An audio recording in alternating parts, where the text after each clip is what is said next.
ياسين والقرآن الحكيم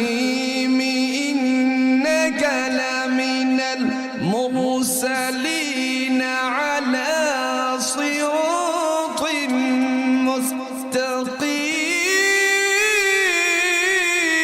مستقيم